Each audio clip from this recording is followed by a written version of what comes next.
Praise the lord. బిడ్డలకు ఈ Facebook live ద్వారా దేవుని వాక్యాన్ని వింటున్న ప్రతి ఒక్కరికి మన ప్రభువును రక్షకుడైన యేసుక్రీస్తు పరిశుద్ధ నామములో నా హృదయపూర్వకమైన వందనాలు చెల్లిస్తున్నాను. ప్రియులైన యొక్క సారి ఈ విధంగా మిమ్మల్ని ఫేస్బుక్ లైవ్ ద్వారా దేవుని వాక్యాన్ని పంచుకోవడానికి, మిమ్మల్ని కలవడానికి దేవుడు నాకు ఇచ్చిన ఈ మంచి సమయాన్ని బట్టి నేను ప్రభువుని స్తుతిస్తున్నాను. ఈ యొక్క సమయంలో దేవుని యొక్క వాక్యం పేతురు రాసిన మొదటి పత్రిక 2వ అధ్యాయము 11-12 వచనాలని మనం చదువుకుని ధ్యానం చేద్దాం. ప్రియులరా, మీరు పరదేశులను యాత్రికులై ఉన్నారు గనుక ఆత్మకు విరోధంగా పోరాడు శరీరాశలను విసర్జించి అన్యజనులు మిమ్మను ఏ విషయంలో దుర్మార్గులను దూషింతురో ఆ విషయంలో వారు మీ సత్క్రియలను చూచి వాటిని బట్టి దర్శన దినమున దేవుని మహిమపరచునట్లు వారి మధ్యను మంచి ప్రవర్తన గలవారై ఉండవలనని మిమ్మను బతిమాలుకొనుచున్నాను. దేవుడు తన పరిశుద్ధ వాక్యాన్ని దీవించునుగాక. చిన్న ప్రార్థన చేసుకుందాం. దయచేసి తలలు వంచండి, కళ్ళు మూసుకోండి. పరిశుద్ధుడైన తండ్రి, ప్రేమ కలిగిన మా ప్రభువా, మీకు స్తోత్రాలు. చదవబడిన లేఖన భాగాన్ని దీవించి మీరు ఆశీర్వదించండి. నాతోనూ మాతోనూ ప్రతి ఒక్కరితో మీరు మాట్లాడమని యేసు నామములో ప్రార్థిస్తున్నాను ప్రియ తండ్రి, ఆమేన్. ప్రియులరే, గమనించండి, ఈ యొక్క చదవబడిన లేఖన భాగం అపోస్తలుడైన పేతురు రాసినటువంటి మొదటి పత్రిక ఈ 2వ అధ్యాయంలో ఒక ప్రాముఖ్యమైన విషయాన్ని ఇక్కడ భక్తుడు తెలియజేస్తూ ఉన్నాడు. ఈ లోకంలో మనమందరం కూడా పరదేశులమని, యాత్రికులని ఇక్కడ పేతురు చెప్తా ఉన్నాడు.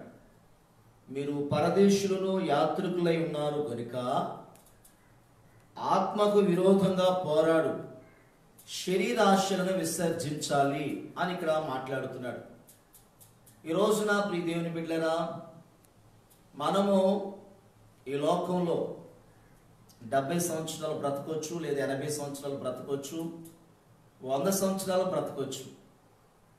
కానీ ఒక దినం మాత్రం తప్పనిసరిగా ఈ లోకాన్ని మనము విడిచిపెట్టి వెళ్ళిపోవాలి.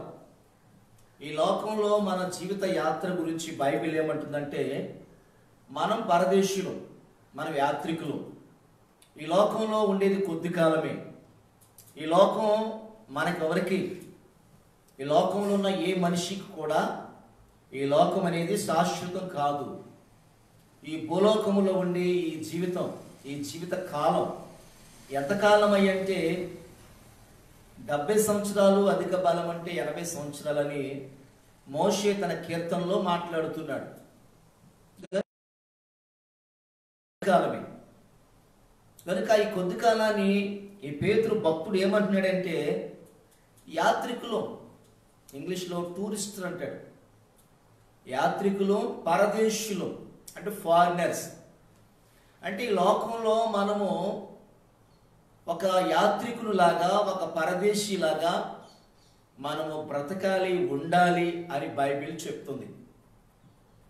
మనం ఏదైనా ఒక పరాయి రాష్ట్రం, పరాయి దేశం వెళ్ళినప్పుడు మన ప్రయాణంలో మనం ఏం చేస్తామంటే, మన ప్రయాణం సులువుగా ఉండాలంటే, మన చేసే యాత్ర తేలికగా ఉండాలంటే ప్రియులరా, మనం ఒక ప్రాముఖ్యమైన విషయాన్ని గమనించాలి.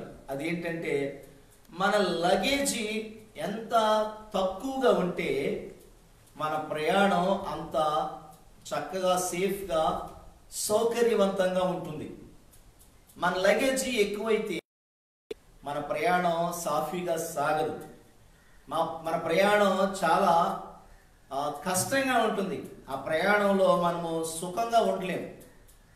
కనుక మన యొక్క ఈ జీవిత యానంలో, ఈ జీవిత ప్రయాణంలో యేసు ప్రభువుని మన సొంత రక్షకునిగా మనం అంగీకరించిన ఈ లోక యాత్రలో మన జీవిత గమనం ప్రియులరా, ఈ ప్రయాణం మనకి సులువుగా, సాఫీగా ఉండాలంటే ఈ విషయాన్ని మనం గమనించాలి. ఏ విషయం అంటే, మనము యాత్రికులము, 2 మనం పరదేశీయులము అన్న విషయాన్ని మనం ఎప్పుడు కూడా గుర్తుంచుకోవాలి.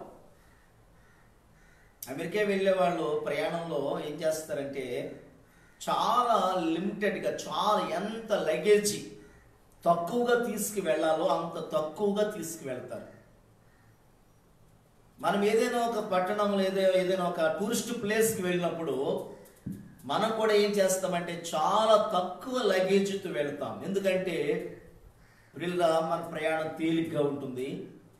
మనం వెళ్ళవలసిన స్థానానికి వెళ్ళి చక్కగా ఆ ప్రాంతాలన్నీ చూసి రావచ్చు. కానీ లగేజీ బాగా ఎక్కువగా ఉంటే మనం ఆ ప్రాంతాలను చూడలేము, ఆ ప్రాంతాలని మనం ఎంజాయ్ చేయలేము. అలాగే మనం ఈ లోకంలో ప్రియమైన దేవుని బిడ్డలారా యాత్రికులుగా ఉన్నాం కనుక, పరదేశులుగా ఉన్నాం కనుక మనము ఈ లోకంలో ఎలా బ్రతకాలో బైబిల్ చాలా స్పష్టంగా చెప్తుంది. యేసు రక్తంలో మనం కడగబడ్డాము, యేసు ప్రభు పిల్లలుగా మార్చబడ్డాము కనుక మన పరదేశులము, రెండు యాత్రికులము.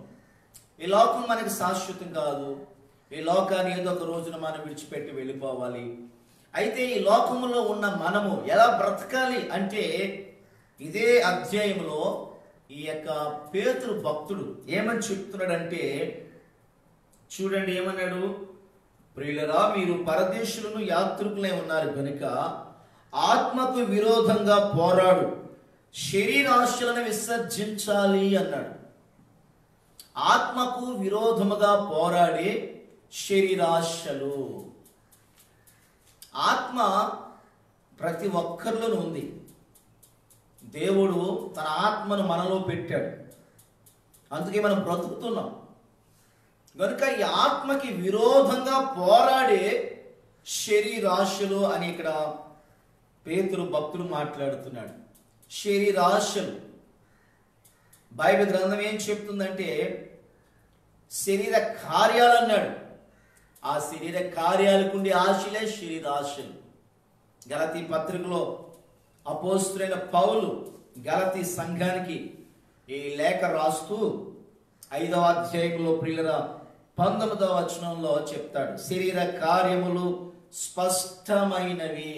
శరీర కార్యాలు స్పష్టమైనవి అవేవనగా వివరిస్తున్నాడు. ఆ శరీర కార్యాలు ఏంటో వివరిస్తున్నాడు. ఒకటి జారత్వం అన్నాడు, అపవిత్రత అన్నాడు, కాముకత్వం అన్నాడు. జారత్వం ప్రియులరా ఏమండి, ఇంకా అపవిత్రత, కాముకత్వం, విగ్రహారాధన, అభిచారం, ద్వేషము, కలహము, మత్సరములు, క్రోధములు, కక్షలు, భేదములు, విమతములు, అసూయలు, మత్తతులు, అల్లరితో కూడిన ఆటపాట మొదలైనవి. ఇవన్నీ శరీర కార్యాలు. శరీర కార్యాలు కనుక ఈ శరీర కార్యాలను ఏం చేయాలంటే ఈ శరీర ఆశలు, వీటికుండే ఆశలు, ఈ శరీర ఆశలన్నిటినీ కూడా విసర్జించాలి. ఎందుకంటే మీరు పరదేశులు సుమా. మీరు ఎక్కడ శాశ్వతంగా ఉండిపోయే వ్యక్తులు కాదండి. మీరు ఒక రోజు ఈ లోకాన్ని విడిచిపెట్టి వెళ్ళిపోతారు. మీరు ఇక్కడ మీరు కొద్ది కాలమే ఉంటారు. మీరు ఈ లోకాన్ని విడిచిపెట్టిన తర్వాత మీరు వేరొక ప్రాంతానికి వెళ్ళిపోతారు. మీ సొంత దేశానికి మీరు వెళ్ళిపోతారు. మీరు సొంత ప్రాంతము అది పరలోకం. మన గురి, మన గమ్యం, దేవుని పిల్లల యొక్క గురి, దేవుని పిల్లల గమ్యం పరలోకం. కనుక పరలోకానికి వెళ్ళిపోయే వ్యక్తి ఈ లోకములో బ్రతికినంత కాలము శరీరాశలను ఏం చేయాలంటే విసర్జించాలి. విసర్జించాలి అంటే విడిచిపెట్టాలి, విడిచిపెట్టేయాలి. జారత్వం అంటున్నాడు అండ్ వ్యభిచారం అన్నాడు. పెళ్లి కాకుండా కొంతమంది స్త్రీలు, యవనస్తులు ఏమండి శరీర కార్యాలు, అక్రమమైన సంబంధాలు కలిగి ఉండడం. వివాహం జరిగినటువంటి కొంతమంది పురుషులు, కొంతమంది స్త్రీలు అక్రమమైన సంబంధాలు కలిగి ఉండడం. బైబిల్ గ్రంథం దాన్ని ఏం చెప్తుందంటే అది శరీర కార్యము. జారత్వము దేవునికి చాలా విరోధమైన కార్యమని బైబిల్ చెప్తుంది. పరిశుద్ధులుగా ఉండడానికి దేవుడు మనల్ని పిలిచాడు. మీ దేహము దేవుని ఆలయమని మీరు ఎరగరా అంటున్నాడు. గనుక జారత్వము, వ్యభిచారం అనేది దేవునికి చాలా అసహ్యకరమైన కార్యం. ప్రియమైన దేవుని బిడ్డలారా, గనుక జారత్వానికి, వ్యభిచారానికి మనము దూరంగా ఉండాలని బైబిల్ చెప్తా ఉంది. అంత మాత్రమే కాదు, ఇక్కడ ఏం చాలా చెప్పాడు. ఇక్కడ అపవిత్రత, అపవిత్రత, అపవిత్రత. అంతేకాదు ప్రియులరా, కాముకత్వము, కాముకత్వము. ప్రియులు గమనించండి, విగ్రహారాధన, అభిచారం. అభిచారం అంటే ఇంగ్లీష్లో విచ్ క్రాఫ్ట్ అంటారు, అంటే చేతబడి, బాణమతి అంటుంటారు కదా, అది అభిచారం అంటున్నాడు. ద్వేషము, కలహము, మత్సరము. మత్సరం అంటే ప్రియులరా వారవలేనితనం, ఎదటి వారిని చూచి వారవలేనితనం, మత్సరము. తర్వాత క్రోధము, కక్షలు, భేదములు, విమతములు, అసూయలు, మత్తతులు, అల్లరుతో కూడిన ఆటాపాట. కనుక ఇవన్నీ శరీర కార్యాలు, ఇవి శరీర ఆశలు అన్నాడు. గనుక ఏం చేయాలి? వీటిని విసర్జించాలి. ఈ శరీర కార్యాలను విడిచిపెట్టేయాలి, వీటిని పూర్తిగా దూరం చేసేయాలి, వీటిని మానేయాలి. యేసు ప్రభుని సొంత రక్షకునిగా అంగీకరించిన నీవు, యేసు ప్రభుకి నీ హృదయం ఇచ్చేసావు కదా, యేసు రక్తంలో నువ్వు కడగబడ్డావు. కనుక మన జీవితాల్లో మనం ప్రియులరా, మనము యాత్రికులమనే సత్యాన్ని గ్రహించుకుని మొట్టమొదటిగా చేయవలసిన పని ఏంటంటే, ఇదిగో శరీర ఆశలను విసర్జించాలి. ఆత్మకి విరోధముగా పోరాడే శరీరాశ. ఆత్మ బైబిల్ గ్రంథం చెప్తా ఉంది. ఇదే గ్రంథంలో ఈ గలతీ పత్రికలో 5వ అధ్యాయంలో మనం చూస్తే 17వ వచనంలో ప్రియులుగా, శరీరము ఆత్మకును, ఆత్మ శరీరముకు విరోధముగా అపేక్షించుచున్నవి, ఇవి ఒకదానికొకటి వ్యతిరేకంగా కనుక మీరు ఏమి చెయ్య నిశ్చయింతురో వాటిని చెయ్యకుందురు. చూసారా, ఆత్మ శరీరము ఒకదానికొకటి విరోధముగా అపేక్షించుచున్నవి, అంటే కోరుకుంటున్నాయి. ఆత్మ ఏం కోరుకుంటుందంటే దేవునితో ఉండాలని, దేవునితో సహవాసం చేయాలని, నువ్వు దేవుని దగ్గర నుండి వచ్చిన మనుషుడు అని, నువ్వు పరలోక సంబంధివని, యేసు రక్తంలో కడగబడిన దేవుని బిడ్డవని ఆత్మ నీకు బోధిస్తూ ఉంటుంది. కానీ శరీరము అది తన యొక్క కోరికలు, శరీర ఇచ్చలు, శరీర కార్యాలను అది ఏం చేస్తుందంటే నీలో పురుకొల్పుతూ ఉంటుంది. అందుకని పేతురు భక్తుడు అంటున్నాడు, మీరు పరదేశులు, యాత్రికులై ఉన్నారు కనుక ఆత్మకు విరోధముగా పోరాడే శరీరాశలను మీరు ఏం చేయాలి? విసర్జించాలి, విడిచిపెట్టేయాలి, విడిచిపెట్టాలి. మనం క్రీస్తుతో కూడా సిలువ వేయబడ్డాం, సిలువ వేయబడ్డాం. చేతుల్లో మేకలు కొట్టారనుకోండి, కాళ్ళలో మేకలు కొట్టారు, ఆ వ్యక్తి చేతులతో ఏమీ చేయలేడు, కాళ్ళతో ఏమీ చేయలేడు. అతను సిలువకి అలాగా కదలకుండానే సిలువకి అంకితమైపోయి ఉంటాడు. అలాగే మనము యేసు ప్రభు యొక్క సిలువకి మనల్ని మనమే అప్పగించుకుంటే మనం కూడా ఎలా ఉంటామంటే ఇక ఏ మాత్రము కూడా లోకానుసరంగా జీవించడానికి అవకాశం లేదు. మనం ఎప్పుడైతే యేసు రక్తంలో కడగబడి సిలువ వేయబడిన అనుభవంతో మనం ఉన్నట్లయితే తప్పనిసరిగా మనము దేవునికి మహిమ తెచ్చే వారంగా ఉంటాం. నీలో ఉన్న శరీర ఆశలను విసర్జించగలగడానికి నీకు అవకాశం ఉంటుంది. కనుక ఈ మధ్యాహ్నపు వేళ ప్రియులుగా మనము పరదేశులు, యాత్రికులమే ఉన్నాం కనుక మొట్టమొదటిగా మనం ఏం చేయాలంటే మన శరీర ఆశలను విసర్జించాలి. రెండవదిగా మనం చూస్తే పత్రికలో 1వ అధ్యాయము 17వ వచనములో అక్కడ ఏమని మాట్లాడుతున్నాడంటే పేతురు ఒక చక్కని విషయాన్ని చెప్తున్నాడు. మొదటి పత్రిక, పేతురు రాసిన మొదటి పత్రిక 1వ అధ్యాయం 17వ వచనంలో, పక్షపాతం లేకుండా క్రియలను బట్టి ప్రతి వారిని తీర్పు తీర్చువాడు తండ్రి అని మీరు ఆయనను ప్రార్థన చేయుచున్నారు కనుక మీరు పరదేశులై ఉన్నంత కాలము భయముతో గడుపు. పరదేశులై ఉన్నంత కాలం ఎలా గడపాలటండి? ఈ లోక జీవన యాత్ర, ఈ లోకంలో మన బ్రతుకుని భయముతో గడపాలని బైబిల్ చెప్తా ఉంది. భయముతో గడపాలి. ఈనాడు దేవుడు అంటే భయం లేదు. అందుకనే చాలా మంది లేక ఇష్టానుసారమైన జీవితాన్ని జీవిస్తున్నారు. అమ్మా, ప్రియ తమ్ముడా, ప్రియ చెల్లి, నిన్ను నన్ను దేవుడు చూస్తున్నాడు. నీ జీవితాన్ని, నా జీవితాన్ని ఆయన పరిశీలన చేస్తున్నాడు. ప్రతి ఒక్కరిని కూడా ఆయన చూస్తూ ఉన్నాడు. అందుకనే కీర్తనాకారుడైన దావీదు అంటాడు, ఆయన తన కీర్తనలో చూడండి ఒక మాట చక్కని మరి కీర్తన గ్రంథంలో చెప్తాడు. ఏమని చెప్తాడే అంటే మరి అద్భుతమైన మాట మరి దావీదు 139వ కీర్తనలో చెప్తాడు. చూడండి మొదటి వచనం, యెహోవా నీవు నన్ను పరిశోధించి తెలుసుకుని ఉన్నావు, నేను కూర్చుండుట. చూసారా, నేను కూర్చోవడము లేవడము నీకు తెలియను. 3, నా నడకను నా పడకను నీవు పరిశీలన చేసి ఉన్నావు, నా చర్యలన్నిటినీ నీవు బాగుగా తెలుసుకుని ఉన్నావు. నీ చర్యలు, నీ క్రియలు, మనం చేసే క్రియలు, ఏ క్రియలు చేస్తున్నాం, ఎక్కడికి వెళుతున్నాం, ఏం మాట్లాడుతున్నాం, ఏం చూస్తున్నాం, ఏం ఆలోచిస్తున్నాం, మన ఆలోచనలు, మన యొక్క తలంపులు, మన నడక, మన పడక సమస్తాన్ని దేవుడు పరిశీలన చేస్తున్నాడు. అది పరిశీలన చేస్తున్నాడు. అందుకని ఇక్కడ ఆ క్రింద వచనాల్లో చెప్తాడు. చూడండి, ఎన్నో వచనం అంటే 7వ వచనము, నీ ఆత్మ యొద్ద నుండి నేనెక్కడికి పోదును, నీ సన్నిధి నుండి నేనెక్కడికి పారిపోదు. దేవునికి కనబడకుండా, దేవునికి తెలియకుండా అమ్మా మనం ఎక్కడైనా దాగగలమా?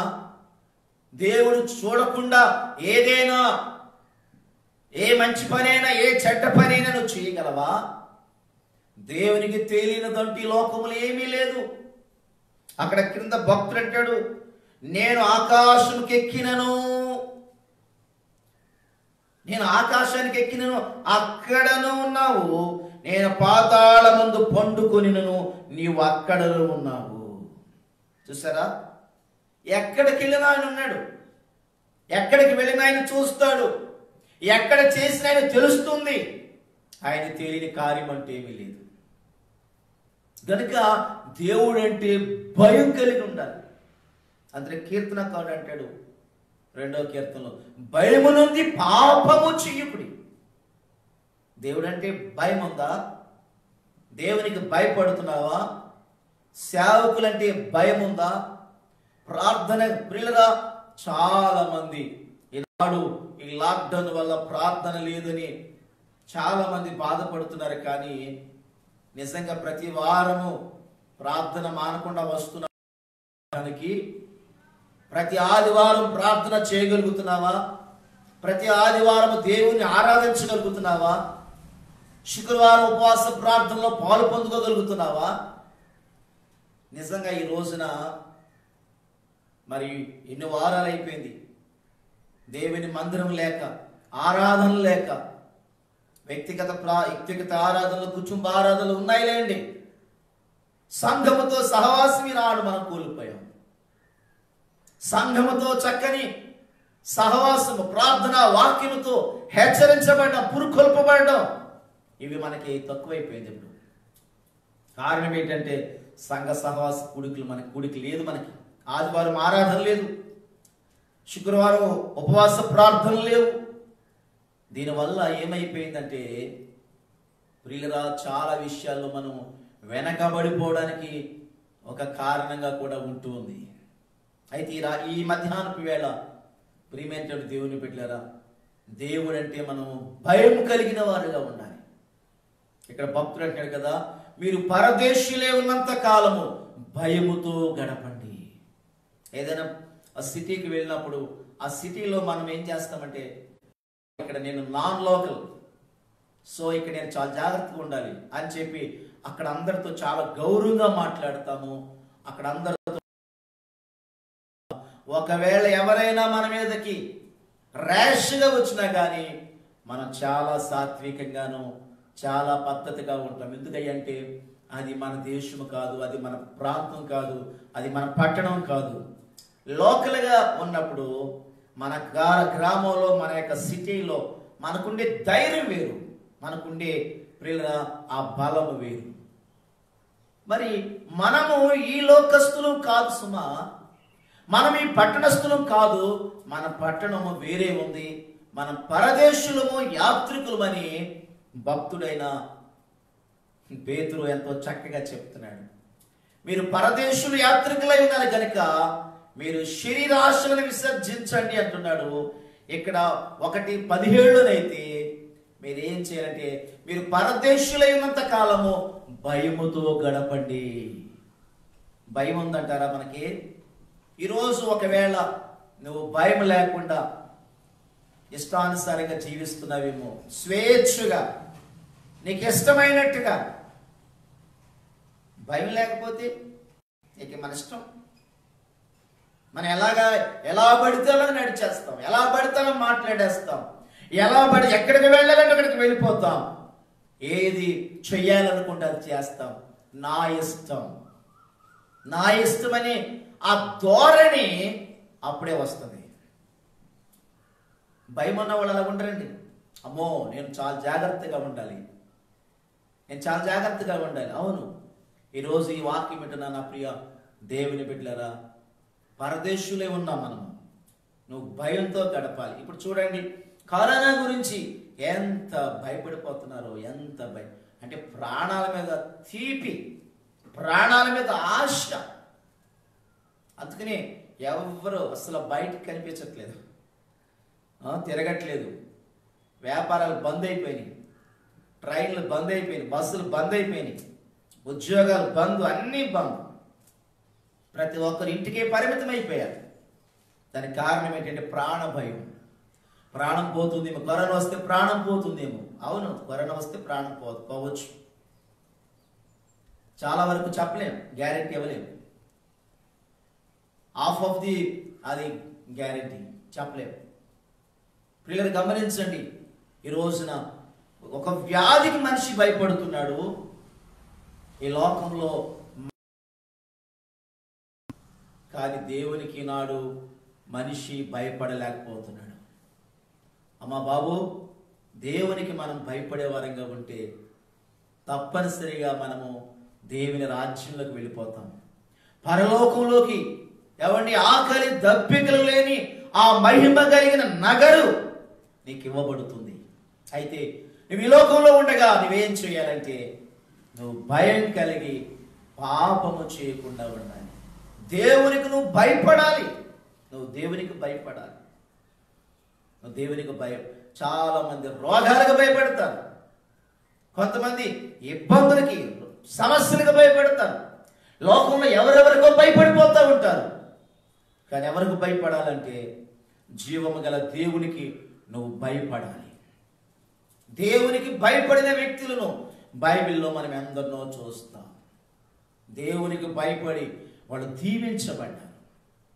యేసేపు దేవునికి భయపడి పోతీఫరు భార్య దగ్గర నుంచి పారిపోయాడని బైబిల్ చెప్తుంది. నిజం ప్రియ దేవుని బిడ్డరా, దేవునికి భయపడి పాపానికి దూరంగా పారిపోయేవారంగా ఉండాలి.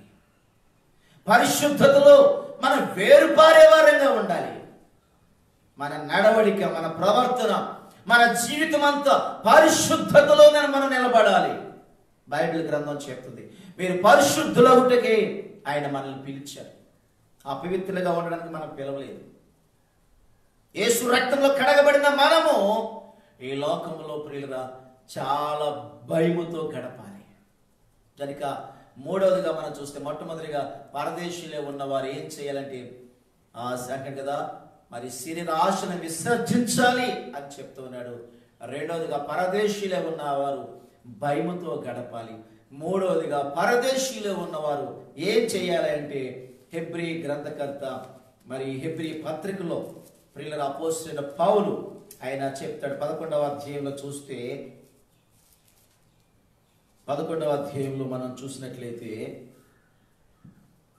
13వ వచనంలో, 11వ అధ్యాయం హెబ్రీ పత్రిక 13వ వచనము, వీరందరూ ఆ వాగ్దానముల ఫలం అనుభవింపకపోయినను దూరమును చూచి వందనము చేసి తాము భూమి మీద పరదేశులమును యాత్రికులమునై ఉన్నామని ఒప్పుకొని విశ్వాసము గలవారై మృతి నొందిరి అని ఇక్కడ హెబ్రీ గ్రంథకర్త చెప్తున్నాడు. ప్రియులారా, ఇక్కడ చెప్తున్న భక్తులు అబ్రహాము, ఇస్సాకు, ఇలాగా యాకోబు, వీళ్ళందరూ కూడా వాళ్ళు ఏం చేశారంటే ఈ లోకంలో బ్రతికినంత కాలము వాళ్ళట ఏం చేస్తారంటే మేము ఈ లోకంలో పరదేశులము, యాత్రికులమని వాళ్ళు ఒప్పుకొని వాళ్ళు మృతి పొందారట. విశ్వాసము గలవారే మృతి పొందారట. వాళ్ళు ఎలా చనిపోయారు అంటే విశ్వాసంతో తమ ప్రాణాలను పెట్టారు.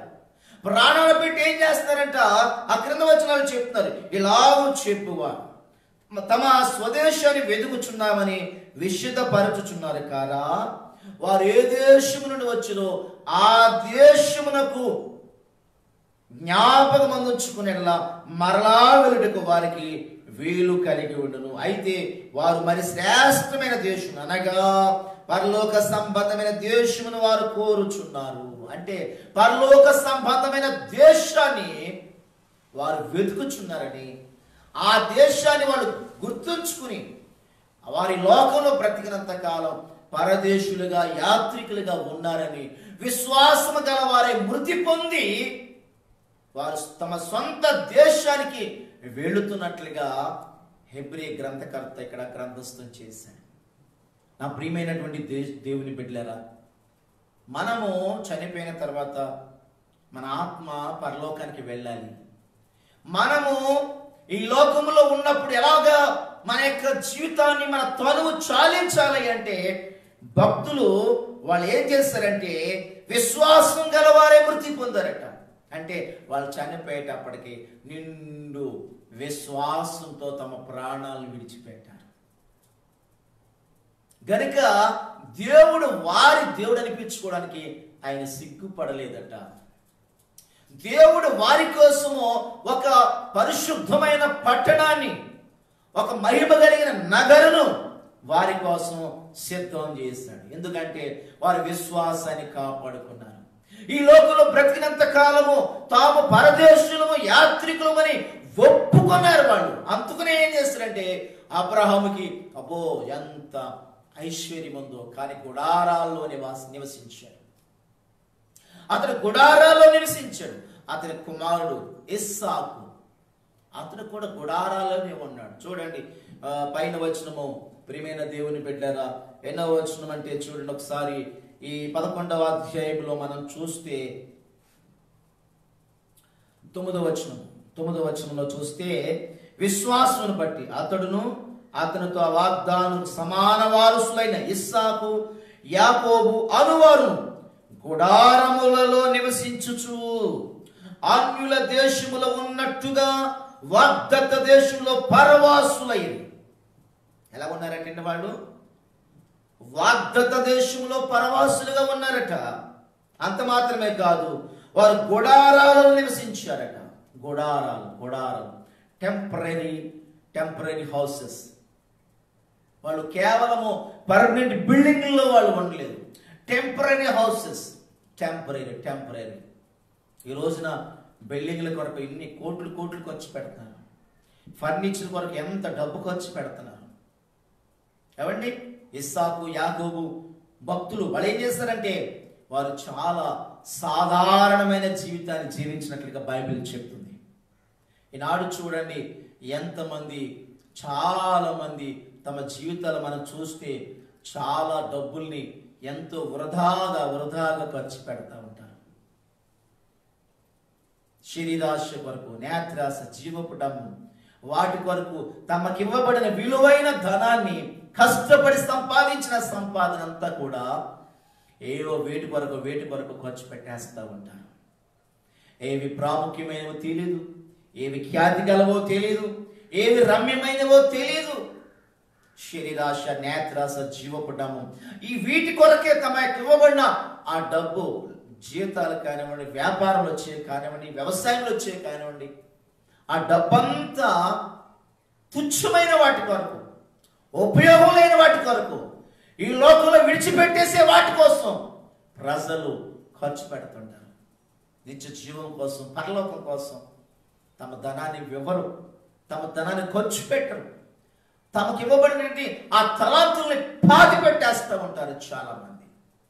చూడండి, భక్తులు వాళ్ళు ఏం చేస్తారంటే అబ్రహాం, ఇస్సాకు, యాకోబులు వాళ్ళు అపరకోటీశ్వరులు. వాళ్ళు కానీ ఎలా బ్రతికారయ్యా అంటే వాళ్ళు గుడారాలలో నివసించారు. చాలా సింప్లిసిటీ, చాలా సాధారణమైన జీవితాన్ని వాళ్ళు జీవించారు. ఈ రోజు చూడండి, ఎంత ఖరీదైన బట్టలు, ఖరీదైన ప్రియుల వస్తువులు, ఖరీదైన వాహనాలు. ప్రయాణానికి వాహనం కావాలి ఏమండి, ప్రయాణానికి వాహనం కావాలి. దానికి లక్షల రూపాయలు ఖరీదు చేసేది అక్కర్లేదు, కోట్ల రూపాయలు ఖరీదు చేసే వాహనాలు అక్కర్లేదు. వాహనం కావాలి, వస్తువు కావాలి. ప్రియుగా దేనికి ఎంతెంత ఖర్చు పెట్టాలో తెలియాలి. ఎందుకంటే మనము దేవుడు మనకి ఇస్తున్న ఈ యొక్క విలువైన సమయాన్ని, విలువైన ధనాన్ని దేవుని కోసం మనం ఖర్చు పెట్టే వారంగా ఉండాలి తప్ప ఏదో తాత్కాలికమైన వాటి కోసం, ఈ లోకంలో విడిచిపెట్టేసే వాటి కోసం మన తలాంతులు, మన ధనము, మన సమయాన్ని మనం వృధా చేయకూడదు. మనకివ్వబడిన తలాంతులు, మన సమయము, మన ధనము నిత్యమైన వాటి కోసం, ఎల్లప్పుడూ ఉండే వాటి కోసం మనం ఖర్చు పెట్టే వారంగా ఉండాలి. కాబట్టి మనం పరదేశులము, యాత్రికులమై ఉన్నామను ఈ సత్యాన్ని మనం గ్రహించాలి. చూడండి, అబ్రహాము, ఇస్సాకు, యాకోబులు వీళ్ళందరూ కూడా వాగ్దాన ఫలాలు అనుభవించకపోయిన దూరం నుండి చూచక వందనము చేసి వాళ్ళు ఏమన్నారంటే, భూమి మీద మేము పరదేశులు, యాత్రికులు, ఈ లోకం మాకు శాశ్వతం కాదు, ఈ లోకంలో మేము ఉండము, మేము ఉండబోయేది వేరే ఉంది. వారు ఎక్కడి నుండి వచ్చారో అక్కడికే వెళ్ళిపోయారని వాక్యం చెబుతుంది. కనుక పిల్లరా, వారికి దేవుడు పరలోక సంబంధమైన దేశం, శ్రేష్టమైన దేశాన్ని దేవుడు వారి కోసం సిద్ధపరిచాడు. కాబట్టి ఈ వాక్యం వింటున్న నా ప్రియ దేవుని బిడ్డ, నీవు కూడా యాత్రికుడివి, యాత్రికురాలివి. మనము పరదేశులు. మనం ఈ లోకం మనది కాదు. ఏదో ఒక రోజు ఈ లోకాన్ని మనం విడిచిపెట్టేయాలి. కనుక ఈ లోకాన్ని విడిచిపెట్టే లోపు నీవు, నేను, మనమందరం చేయవలసిన పని ఏంటంటే, మొట్టమొదటిగా నీవు శరీరాశలను విసర్జించాలి. నీ ఆత్మకు విరోధంగా పోరాడే శరీరాశల్ని నువ్వు విసర్జించాలి. శరీర కోరికలు, తుచ్చమైన, నీచమైన, దేవునికి విరోధమైనవి అవి ఏవైతే ఉన్నాయో వాటిని విసర్జించాలి. రెండవదిగా మనం పరదేశీలై ఉన్నంత కాలం భయముతో గడపాలి, భయముతో గడపాలి. మూడవదిగా మనం ఈ లోకాన్ని విడిచిపెట్టేప్పటికీ విశ్వాసము గలవారంగా ఈ లోకాన్ని మనం విడిచిపెట్టడానికి ఇష్టపడాలి. నాలుగవదిగా శ్రేష్టమైన దేశం కొరకు నిరీక్షణతో మనం ఈ లోకాన్ని విడిచిపెట్టాలి. కాబట్టి ఈ మధ్యాహ్నపు వేళ మన పరదేశులమై ఉన్నామని, యాత్రికులమై ఉన్నామని గ్రహించి మన ఆధ్యాత్మికమైన జీవితాన్ని ఈ లోకంలో నమ్మకంగా కొనసాగిద్దాం. అటువంటి గొప్ప భాగ్యాన్ని ప్రభువు మీ అందరికీ, మనందరికీ అనుగ్రహించాలని కోరుకుంటూ నా మాటలు ముగిస్తున్నాను. దేవుడు తన పరిశుద్ధమైన వాక్యాన్ని మన వినికిడిలో దీవించును గాక. ఆమేన్. మీ క్షేమం కొరకు నేను వచ్చిన ప్రార్థన చేస్తాను. పరిశుద్ధుడైన తండ్రి, ప్రేమ కలిగిన ప్రభువా, మీకు స్తోత్రాలు. ఈ ఫేస్బుక్ లైవ్ ద్వారా వాక్యాన్ని వింటున్న సంఘ బిడ్డలు, అలాగే ఇంకా నేను FBలో నేను ఫ్రెండ్స్ అందరినీ మీరు ఆశీర్వదించి దీవించండి. ఈ వాక్యంలో ఎవరైతే ఈ ప్రార్థనలు ఏకీభవిస్తున్నారో వారందరిపైన మీ ఆశీర్వాదాలు అపారంగా కుమ్మరించండి. వారికి ఉన్న అవసరాలు అక్కర్లేని తీర్చండి. మరి ముఖ్యంగా ఈ లోకంలో మేము పరదేశులమని, యాత్రికులమని గుర్తించి ప్రభువా, ఇదిగో ఆత్మకి విరోధంగా పోరాడి శరీరాశలను విసర్జించగలగడానికి, దేవా, ఈ లోకంలో మేము భయముతో గడపడానికి, ఈ లోకంలో విశ్వాసం గలవారంగా మేము మృతి నొంది నాయన శ్రేష్టమైన దేశం కొరకు దేవ కనిపెట్టుకు నిరీక్షణ కలిగిన వారంగా ఈ లోకంలో ఉండడానికి సహాయించి, చెప్పబడిన లేఖనాన్ని నీరు కట్టి ఫలింపు దయచి, ఈ వాక్యాన్ని ఏకీభవిస్తున్న ప్రతి ఒక్కరిపైన మీ కృప అపారంగా కుమ్మరించి ప్రతి ఒక్కరిని ఆధ్యాత్మికంగా బలపరిచి దీవించుమని యేసు నామమున స్తుతించి ప్రార్థిస్తున్నాను ప్రియ తండ్రి. ఆమేన్. ఇప్పుడు మన తండ్రి అయిన దేవుని ప్రేమ, ఆయన కుమారుడైన యేసుక్రీస్తు వారి కృప పరిశుద్ధాత్మ దేవుని ఆదరణ, అన్యోన్య సహవాసం కూడిన మనందరికీ సర్వలోకములను సకల పరిశుద్ధులకి ఇప్పుడు ఎల్లప్పుడు సర్వదా తోడై ఉండును గాక. ఆమేన్, ఆమేన్, ఆమేన్. అందరికీ థ్యాంక్ యూ.